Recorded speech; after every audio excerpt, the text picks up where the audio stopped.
बातमी कोरोना संदर्भातली आणि अर्थातच कदाचित ही महाराष्ट्राची आणि पर्यायाने देशाची सुद्धा चिंता वाढवते, कारण महाराष्ट्रामध्ये कोविड रुग्णांची संख्या आता वाढलेली आहे। 1967 अशी ही कोविड संख्या गेलेली आहे, कोविडच्या रुग्णांची संख्या गेलेली आहे आणि नव्या 53 रुग्णांची नोंद आता पुन्हा करण्यात येते आणि मृतांचा आकडा आता 27 वर गेलेला आहे। तर महाराष्ट्रातल्या कोविड-19 चाचण्यांची संख्या सुद्धा आता 21,067 वर गेलेली आहे। आपण पाहतोय शनिवारी महाराष्ट्रामध्ये 53 नवीन कोविडच्या रुग्णांची नोंद झालेली आहे आणि कदाचित राज्याची आणि पर्यायाने देशाची सुद्धा चिंता वाढवणारी अशी ही बातमी आहे।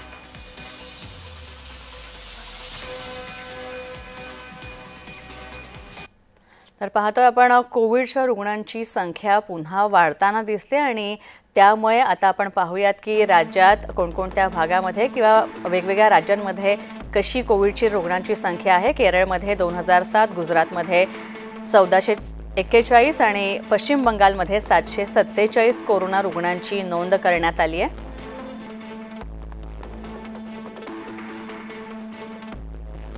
तर दिल्लीमध्ये 682 रुग्ण आहेत सध्याच्या घडीला, महाराष्ट्रामध्ये 578, केरळमध्ये, कर्नाटकमध्ये 573 आणि उत्तर प्रदेशमध्ये 238 कोविड रुग्ण सध्या सक्रिय आहेत।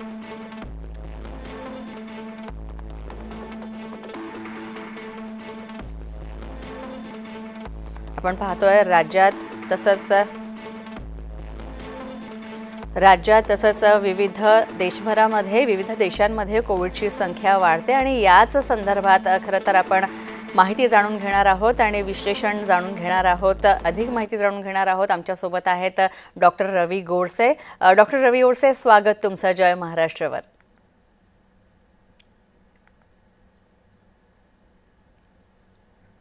डॉक्टर, तुम्ही मला ऐकू शकताय?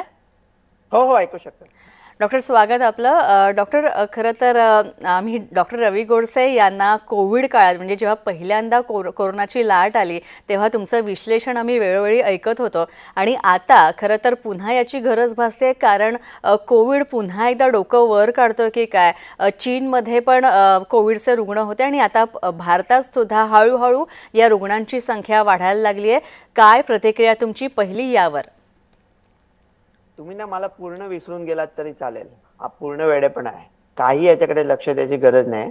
अगदी माइल्ड व्हायरस आहे तो, जो ओमिक्रॉन आला होता ना डिसेंबर 2021 मध्ये, त्याचा हे नातू पणतू आहेत ते JN.1.8.1 किंवा NB. हे जे सगळे आहेत ते ओमिक्रॉनचे वंशज आहेत। ते खूप मामूली आहेत आणि ते पसरतायत, कारण पसरणारच ना, म्हणजे आता तो एंडेमिक झालाय, पण त्याच्यामुळे काही लोक हॉस्पिटलमध्ये जात नाहीयेत, कोणी सिरियसली इल होत नाहीये आणि या ज्या मृत्यूच्या बातम्या येत आहेत ना त्या सुद्धा माझ्या कॉन्फिडेंटली असं म्हणणं आहे की त्या लोकांची तुम्ही टेस्ट केली, त्यांचा मृत्यू दुसऱ्या कुठल्या कशामुळे तरी झाला। मी बघत होतो जे महाराष्ट्रामध्ये एका तरुणाचा मृत्यू झाला, त्याला असं सांगतात की ल्युकेमिया होता। ते ल्युकेमियाने एखाद्याचा मृत्यू होऊन तसे मृत्यू होतातच ना। 135 कोटींचा देश आहे आपला, त्याच्यामुळे साधारणतः 5-1 हजार माणसं तर मरतातच दिवसाला रोज, आणि म्हणजे तो निसर्ग चक्र आहे ना, ते दुसऱ्या गोष्टींमुळे। आता कोणी रेल्वेमध्ये पडून मेला किंवा पाण्यामध्ये डुबून मेला आणि तुम्ही बघितलं त्याला कोविड होता का, तर समाजामध्ये एवढा कोविड असला तरी काय लोकांमध्ये कोविड येणारच ना। म्हणजे समजा आता समाजामध्ये 10% लोकांमध्ये कोविड आहे असं तुम्हाला वाटतंय, किंवा 5% किंवा 1%, तरी 1000 मेले तरी त्यातल्या मग 10 जणांमध्ये निघणार ना।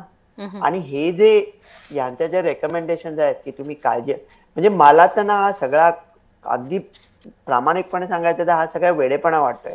मग ते म्हणतात ना आता ऍक्टिव्ह रुग्ण आहेत, तर माझे हजारो चिमुकले प्रश्न आहेत या लोकांना की ऍक्टिव्ह रुग्ण म्हणजे काय, म्हणजे तुम्हाला कसं कळलं ते ऍक्टिव्ह आहेत, सिम्पटम वरून का? मग ते तुम्ही म्हणता बरे झाले, ते तुम्ही कसं ठरवलं? सिम्पटम वरून ना। मग तुम्ही टेस्ट कशाला केली? त्या टेस्ट करून तुम्ही त्याचं काय करणार आहात? आणि तुम्ही एखाद्या माणसाला रुग्ण कशाला म्हणता? आपल्याला पूर्वी काय सर्दी खोकला व्हायचा नाही का? ते एखादा मनुष्य 1 मिनिट खोकतोय, तुम्ही हौसेने त्याच्या नाकात नळी घालून ओमिक्रॉन काढला, तर तो ऍक्टिव्ह रुग्ण आहे का? आपण त्याची मोजणी करणार का? त्यातल्या हॉस्पिटलमध्ये किती गेले आहेत? आणि आता आपले जे समजा आहेत कोणी निर्देशक, त्यांना माझे प्रश्न आहेत। समजा एक 28 वर्षाचा मुलगा आहे, तो खोकतोय, त्याने टेस्ट करायची का? ती टेस्ट निगेटिव्ह आली तर 8-10 तासांनी परत करायचे का? दुसऱ्या दिवशी परत करायचे का? ती टेस्ट पॉझिटिव्ह आली तर त्याने 5 दिवस कामाला नाही जायचं का? त्याच्या घरातल्या लोकांनी काय करायचं? आयसोलेशन आहे का? क्वारंटाईन आहे का? म्हणजे यांना ना समजत काहीच नाही. मागच्या कोविडमध्ये या लोकांनी धुमाकूळ घातला आणि त्याच्यातून बऱ्याच चुका केल्या आणि त्याच्यातून ते एवढंच शिकले की चुका परत कशा करायच्या. म्हणजे नुसतीच काळजी घ्यायला काय अर्थ आहे? ते म्हणतात हात धुवा. अरे काय हात धुवा यार? तुम्ही मुंबईला आहात, एवढा पाऊस पडतोय आणि गाड्या आल्या डोंबिवलीहून व्हीटी स्टेशनला 3 लाख लोक उतरले. तर त्या 3 लाख लोकांनी काय साबणाक आणि नळाखाली हात धुवायचे का? तेवढे आहेत का तिथे बाथरूम? मग ते हात धुवून झाल्यावर परत बसमध्ये चढल्यावर परत हात धुवायचे. काहीतरी वेड्यासारखं बरळतात आणि आपण लक्ष देत नाही. मी तुम्हाला एक माझा प्रोटोकॉल सांगतो. पहिली गोष्ट म्हणजे याच्याकडे लक्ष देणं पूर्ण बंद करा. एकदम मामूली आहे, एकदम सोडून द्यायला काही करायची गरज नाही. टेस्ट कोणी करायची? टेस्ट करून तुम्ही काही करणार असाल तर टेस्ट करा ना. तुम्ही जर का एखाद्याची टेस्ट पॉझिटिव्ह आली, तुम्ही मला अगदी सिरियसली सांगा डोळ्यात डोळे घालून, तो मनुष्य 5 दिवस आयसोलेट करणार आहे का? नाही. तुम्ही बाहेर जाऊन बघायला की टेस्ट अवेलेबल आहेत का? आणि म्हणजे उपयोग काय ना करून 24 तासामध्ये तो बरा होतो. अमेरिकेमध्ये आता काय सांगतात, तुम्ही 24 तासात तुमचे सिम्पटम बरे होत असले तर तुम्ही कामाला जाऊ शकता. आता तुम्ही जर का मास्क घालणार असाल, हा 300-400 पट कोविड पेक्षा जास्ती संसर्गजन्य आहे. मास्क नाही थांबवू शकत त्याला. हात धुवून काही फायदा नाही, मास्क घालून काही फायदा नाही, डिस्टन्सिंगचा काही फायदा नाही, प्रिकॉशनचा. अरे प्रिकॉशन कसली डोंबलाची घेताय? लग्न असेल, सण असतील, मग भारत काय राहिला? चीनमध्ये का केसेस येत आहेत? कारण त्यांनी मूर्खासारखी प्रिकॉशन घेतली म्हणून. आहे तेवढं चालू ठेवा. आता तुम्ही लोक जे घाबरले असतील ना की 1-2 मृत्यूच्या बातम्या आल्या, त्या कदाचित ओमिक्रॉनमुळे कोणी मरू शकतो का? हो. खूप इम्युनोसप्रेस असेल मनुष्य तर तो मरू शकतो. तुम्हाला ऐकायचं असेल, कोणाला गव्हर्नमेंटची इच्छा असेल, नुसतंच काहीतरी भंपकपणा करायचा नसेल तर मी 1 मिनिटात प्रोटोकॉल सांगतो. तुम्ही आधी स्वतःला ठरवा की तुम्ही इम्युनोसप्रेस्ड आहात का? उत्तर असेल होय किंवा नाही. जर का उत्तर नाही असेल तर सोडून द्या. उत्तर हो असेल तर तुमचा पुढचा प्रश्न आहे तुम्ही औषध घेणार आहात का? नाही. उत्तर नाही असेल तर सोडून द्या. उत्तर हो असेल, इम्युनोसप्रेस्ड आहात आणि तुम्हाला औषध घ्यायची इच्छा आहे तरच तुम्ही टेस्ट करा. ती टेस्ट केली तर निर्मा ट्रेलविन म्हणून औषध आहे, त्याला पॅक्सलोविड म्हणतात. ते साधारणतः 5,000 रुपयाला मिळतं. ते तुम्ही घेतलं औषध, त्याचे सुद्धा बरेच साईड इफेक्ट्स आहेत, तुमच्या डॉक्टरशी बोलायला लागेल. तर इम्युनोसप्रेस लोकांना सुद्धा जो ओमिक्रॉनमुळे मृत्यू व्हायची शक्यता आहे ती जवळजवळ नाहीशी होते. गव्हर्नमेंटला काही करायचंच असेल तर इम्युनोसप्रेस लोकांनी गव्हर्नमेंटला फोन केला तर त्याच्या घरी मोटरसायकलने टेस्ट पाठवा. टेस्ट पॉझिटिव्ह असेल तर त्यांना पॅक्सलोविडचा एक डबा द्या. तेवढंच करायची गरज आहे. बाकी इतर लोकांना थांबवून, त्यांचे सण थांबवून प्रिकॉशन घ्या. अरे गर्दीची जागा टाळा. या मूर्खपणाच्या सल्ल्याला आता काय अर्थ आहे का? गर्दीची जागा टाळली तर जो काम करणारा मनुष्य आहे, ज्याच्या हातावर पोट आहे, तो मुंबईत नक्की किंवा कुठे महाराष्ट्रामध्ये नाही जाणार तर तो काय करणार आहे? काहीतरी आपण बोलतो. तुम्ही म्हणतात अपडेटेड व्हॅक्सिन घ्या. कुठल्या अपडेटेड व्हॅक्सिन? इंडियाने ज्या कोविशिल्ड कोवॅक्सिन घेतल्या त्या सुपर्ब होत्या. त्याने सिरियस डिसीज पासून संरक्षण झालं. आता त्या ओमिक्रॉनला ऍडजस्टेड नाहीच आहेत. भारताकडे ओमिक्रॉन ऍडजस्टेड व्हॅक्सिन नाहीच आहे. आणि जरी असत्या तरी त्यांचा आता मामूली डिसीज टाळायला काही उपयोग नाही. आणि सिरियस डिसीज पासून आपलं प्रोटेक्शन ऑलरेडी आहे. त्याच्यामुळे काहीही काळजी करायची गरज नाहीये. काही याच्याकडे लक्ष द्यायचं पण गरज नाहीये. मी दुसरे व्हिडिओ करतो ते बघा. नक्कीच. डॉक्टर रवी, तुम्ही म्हणताय ह्याला घाबरायचं कारण नाहीये, भिण्याचं काहीही कारण नाहीये, पण भीती ही अशी गोष्ट आहे डॉक्टर की जी आपण कोविडच्या पहिल्या लाटेमध्ये, दुसऱ्या लाटेमध्ये अनुभवलेली आहे. आणि भीती ही अशी गोष्ट आहे की सहसा ती लोकांच्या मनातून लवकर जात नाही. भले मग तज्ज्ञांनी, आता तुम्ही सुद्धा सांगताय तरी इथे मी बसून ऐकते, पण माझ्याही मनात कुठेतरी एक मनुष्य म्हणून ही भीती आहे की अरे आपण सुद्धा ट्रेनमधनं प्रवास करतोय आणि कदाचित ट्रेनमध्ये असं कोणी इन्फेक्टेड असेल आणि आपल्याला सुद्धा इन्फेक्शन झालं तर ही भीती ही मनात आहे आणि हे वास्तव आहे. तर तुम्ही मगाशी जो उल्लेख केला होता की हा ओमिक्रॉनचा नातूपंटू आहे हा व्हायरस म्हणजे किंवा हा व्हेरियंट म्हणजे, तर हा जो SXG हा व्हेरियंट आहे याविषयी थोडं सांगाल का? नक्की कुठला व्हेरियंट आहे हा आणि याची वैशिष्ट्य काय आहेत आणि याला खरंच घाबरण्याचं कारण का नाही आहे?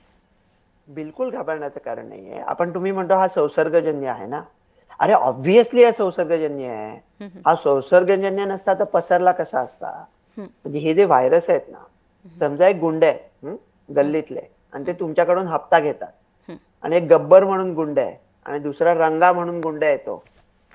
आता त्या रंगाला तुमच्याशी नुसतं नाही लढायचं आहे, त्याला गब्बरशी पण लढायचंय ना. त्याच्यामुळे आधीच्या गुंडापेक्षा त्याच्यात दुसरी काहीतरी करामत असल्याशिवाय तो तुमच्या गल्लीत बसतानाच नाही बसवू शकणार ना. तर ही जो ओमिक्रॉन आला, ओमिक्रॉनने डेल्टावर मात केली. आता लोकांच्या मनात भीती काय होती की ओरिजिनल जो कोविड होता तो पसरत होता आणि थोडासा सिरियस होता. मग डेल्टा आला आणि डेल्टा पसरतही जास्ती होता आणि खतरनाकही जास्ती होता. आता लोकांच्या मनात भीती काय आहे, तुम्ही म्हणालात तशी, की जास्ती पसरणारा आणि जास्ती खतरनाक मारणारा व्हायरस आला तर काय करायचं. तसं व्हायची शक्यता आता जवळजवळ नाहीये. कारण ह्या ओमिक्रॉनचे एवढे आता पसरलेत लोक आणि एवढी त्याची म्युटेशन झाले की एखादा जरी असा आला गुंड जो जास्ती मारू शकतोय, ज्याच्याकडे हत्यार आहे, पण तुम्हाला 2 गुंडांपैकी एकच पकडू शकतो. एखादा एक चपळ आहे आणि एक ताकदवान आहे, आणि जो चपळ आहे तो ताकदवान माणसापेक्षा जास्ती वेगाने धावू शकतो. म्हणजे गदा घेतलेला भीम समजा डेल्टा आहे, तो ओमिक्रॉन नकुल सहदेव सारखा आहे, जर मामूली एक्स्ट्रा सारखा आहे, पण तो भीमापेक्षा जास्ती जोराने पळू शकतो. त्याच्यामुळे एखादा ओमिक्रॉनचा किंवा कोविडचा असा व्हेरियंट आला म्युटेट होऊन की जो जास्ती मारणारा आहे, तरी तो मारणारा व्हेरियंट सुद्धा बाकीच्या चपळ ओमिक्रॉनच्या यांच्या मागे पडेल. त्याच्यामुळे ओमिक्रॉनची जी पिल्लं आहेत ती आपलं त्याच्यामुळे असं म्युटेशन नाही होणार की तो जास्ती पसरतोही आहे आणि जास्ती मारतोही आहे. त्याच्यामुळे ह्याची सिम्पटम्स काय आहेत, थोडाफार खोकला येणं, सगळ्यांनाच होतंय, सर्दी खोकला, आणि जनरली 24 ते 48 तासात बरा होतोय. जनरली 24 तासात बरा होतो. आणि ओमिक्रॉनचं लक्षण काय आहे, तो नाक आणि घशामध्येच राहतो. तो जनरली फुफ्फुसांमध्ये जातच नाही, लंग्स मध्ये. तो लंग्स मध्ये जात नसल्यामुळे ऑक्सिजन कमी व्हायची शक्यता खूपच कमी आहे.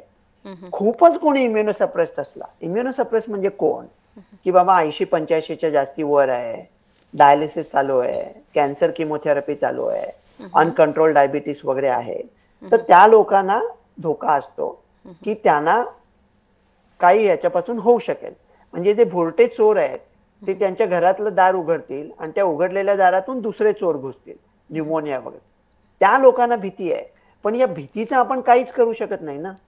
म्हणजे जसं आता त्या बिचाऱ्या अहमदाबादला हॉस्टेलमध्ये मेडिकल स्टुडंट बसले होते, त्यांना प्रिकॉशन घ्यायची असेल, काय प्रिकॉशन घेणार ते. काही गोष्टी असतात ज्या आपल्या हातात नसतात. हा ओमिक्रॉन एवढा संसर्गजन्य आहे की त्याला आपण कुठल्याही परिस्थितीत थांबवू शकत नाही, आपण काहीही करू शकत नाही. मग काही करू शकत नाही आणि तो मामूली आहे, तर त्याच्याबद्दल जास्ती विचार कशाला करायचा. अगदी कोणाला काही करायचंच असेल की बाबा मी खूप इम्युनोसप्रेस्ड आहे, समजा तुम्ही म्हणाला तुम्हाला लोकलने जायची भीती वाटते, मग तुम्हाला भीती वाटते, मग तुम्ही लोकलने नाही प्रवास करायचा का.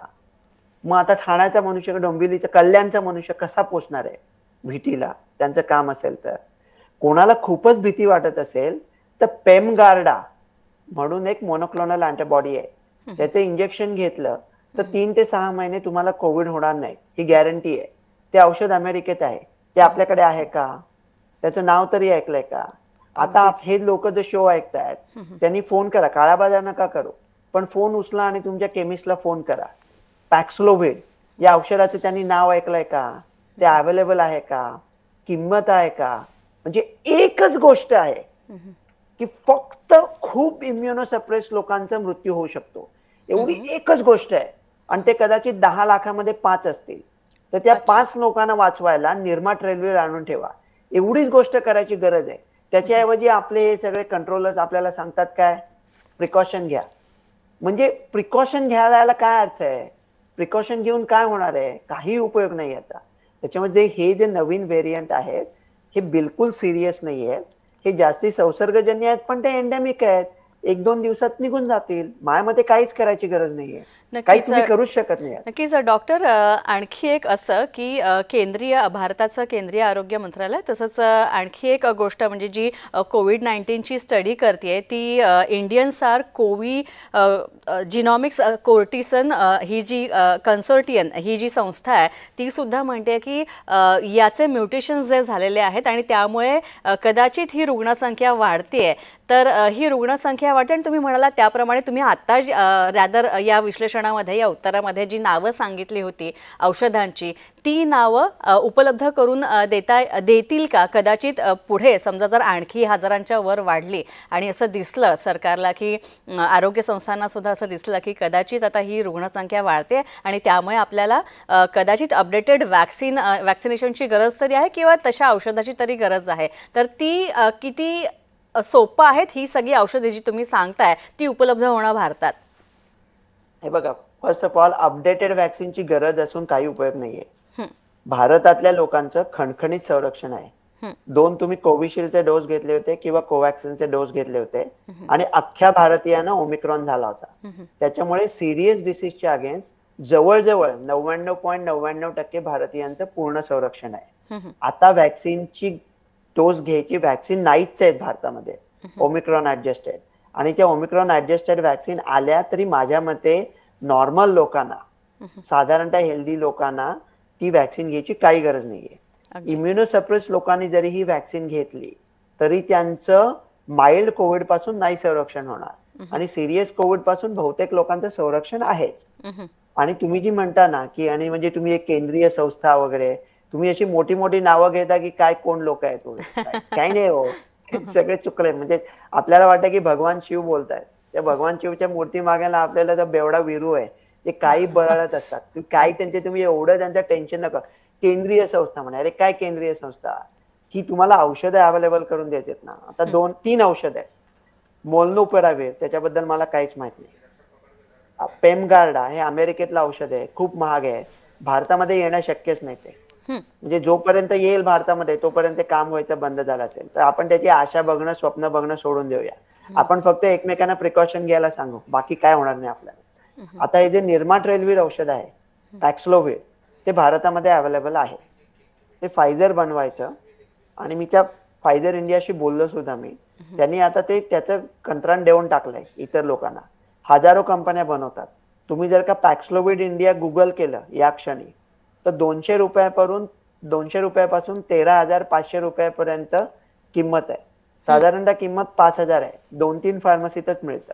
मग मी परवा काय केलं, गंमत म्हणून असा एक कृत्रिम पेशंट तयार केला, असंच कल्पनाजनक, की 89 वर्षाचा पेशंट आहे आणि त्याला पॅक्सलोविड हवाय. एक छोटस शहर आहे महाराष्ट्रामध्ये, तुम्ही नाव ऐकलंय की नाही माहित नाही, पुणे म्हणतात त्याला. त्या पुण्यामध्ये मी फार्मसीना फोन करायला लागलो की तुमच्याकडे निर्माट्रेलविर आहे का. नाव पण नव्हतं ऐकलं हो कोणी, नाव पण नव्हतं ऐकलं.